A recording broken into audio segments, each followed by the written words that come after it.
आइए आज एक बेहद दिलचस्प और विचार उत्तेजक विषय पर चर्चा करते हैं। सीधे 1939 के दौर में चलते हैं। जगदीश चंद्र माथुर का मशहूर एकांकी नाटक रीढ़ की हड्डी।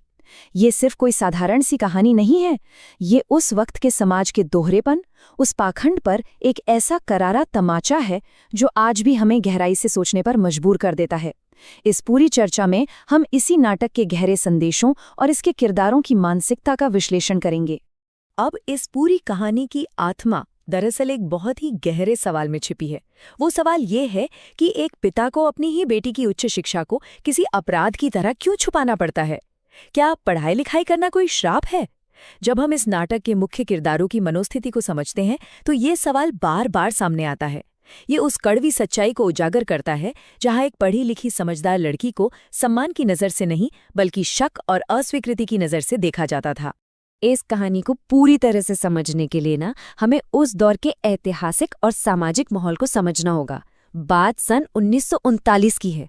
उस वक्त भारतीय समाज में महिलाओं को शिक्षा और बाकी क्षेत्रों में पुरुषों के बराबर मौके बिल्कुल नहीं मिलते थे। खासकर शादी के मामले में तो कम पढ़ी लिखी लड़कियों की ही मांग होती थी। क्यों? ताकि वो बिना कोई सवाल किए बस घर के कामों में लगी रहें। ये एकांकी इसी रूढ़िवादी सोच और उस वक्त की विवाह व्यवस्था पर एक बहुत बड़ी चोट है। ये उस संघर्ष को दिखाता है जहां हायर एजुकेशन लेने के बावजूद लड़कियों को समाज के एकदम दक्यानूसी विचारों का सामना करना ही पड़ता था। इस कमाल की रचना के पीछे जिनका दिमाग है, यानी जगदीश चंद्र माथुर जी, उनके बारे में जानना भी बहुत दिलचस्प है। 1917 में उत्तर प्रदेश में उनका जन्म हुआ था और सबसे हैरानी की बात यह है कि वो एक इंडियन सिविल सर्विस यानी ICS अधिकारी थे।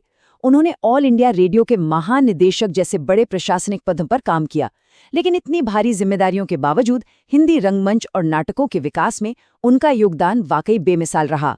उन्होंने कोणार्क जैसे ऐतिहासिक नाटक तो लिखे ही, साथ ही रीढ़ की हड्डी जैसे समाज की असलियत दिखाने वाले गहरे नाटक भी रचे। तो चलिए, कहानी के मुख्य हिस्से में गोता लगाने से पहले दोनों पक्षों के मुख्य किरदारों को थोड़ा समझ लेते हैं। एक तरफ है लड़की वाले, इनमें पिता रामस्वरूप, उनकी पारंपरिक सोच वाली पत्नी प्रेमा, उनकी पढ़ी लिखी बेटी उमा और घर का एक सीधा सादा नौकर रतन शामिल हैं। वहीं दूसरी तरफ है लड़के वाले। यहाँ पेशे से वकील पिता गोपाल प्रसाद हैं और उनका बेटा शंकर है जो मेडिकल की पढ़ाई कर रहा है। ध्यान देने वाली बात यह है कि बंटवारा सिर्फ दो परिवारों का नहीं है, बल्कि दो बिल्कुल अलग अलग विचारधाराओं का है, और यही विचारधाराएं आगे चलकर कहानी में बहुत जबरदस्त तरीके से टकराने वाली हैं। नाटक की शुरुआत होती है एक बहुत ही नाटकीय और हल्की फुल्की सिचुएशन से। पर्दा उठते ही हम देखते हैं कि उमा के पिता रामस्वरूप और उनका नौकर रतन एक भारी लकड़ी के तख्त को बैठक में सही जगह पर रखने की भारी जद्दोजहद कर रहे हैं। लड़के वालों के आने की घबराहट में पूरे घर में एकदम अफरा तफरी मची हुई है।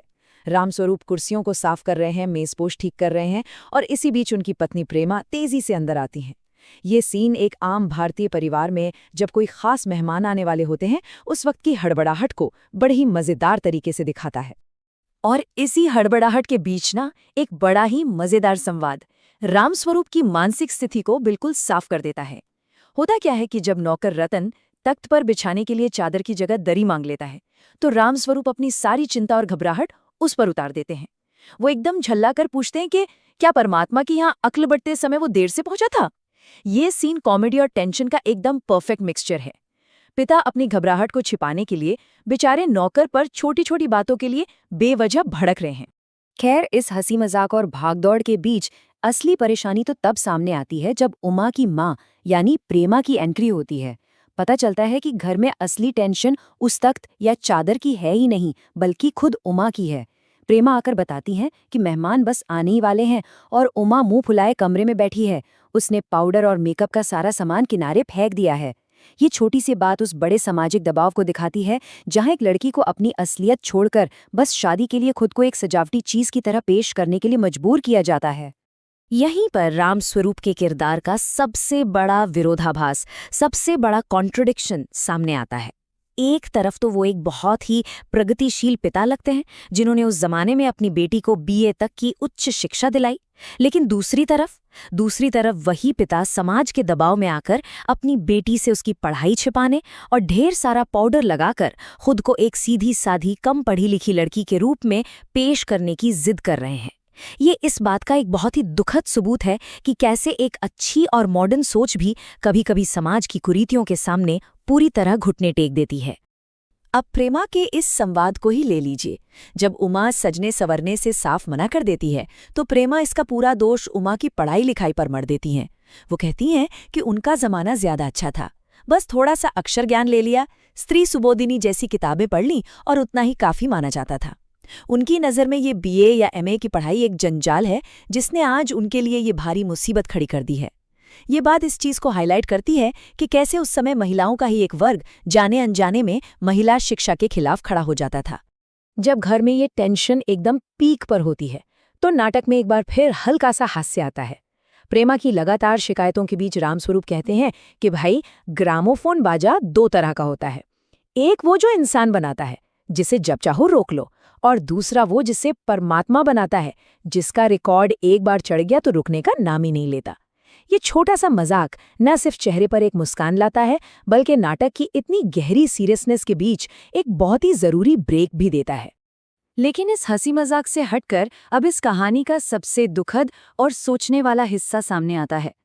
अपनी ही बेटी के लिए एक अच्छा रिश्ता पक्का करने की खातिर माता-पिता एक बहुत बड़ा धोखा देने की योजना बनाते हैं। वो तय करते हैं कि लड़के वालों के सामने उमा की बीए की पढ़ाई का जिक्र बिल्कुल नहीं किया जाएगा। इसके बजाय वो कहेंगे कि उमा ने सिर्फ एंट्रेंस यानी मैट्रिक तक ही पढ़ाई की है। अपनी ही बेटी की बुद्धिमत्ता और उसकी काबिलियत को उसी के माता-पिता द्वारा समाज के डर से दबाया जाना सच में उस समय के समाज की एक बेहद गहरी और कड़वी सच्चाई को बयान करता है। अब जरा लड़के वालों के इन अजीबोगरीब और दोहरे मापदंडों पर भी नजर डालते हैं। लड़के के पिता गोपाल प्रसाद खुद एक वकील हैं। वो समाज के पढ़े लिखे मॉडर्न वर्ग से आते हैं। उनका बेटा शंकर लखनऊ के मेडिकल कॉलेज में बीएससी और डॉक्टरी की पढ़ाई कर रहा है। लेकिन विडंबना देखिए, इतने ज्यादा एजुकेटेड होने के बावजूद अपने घर के लिए उन्हें एक ऐसी लड़की चाहिए जो ज्यादा पढ़ी लिखी बिल्कुल ना हो। शंकर का तो यहाँ तक मानना है कि शादी का सवाल दूसरा है, तालीम का दूसरा।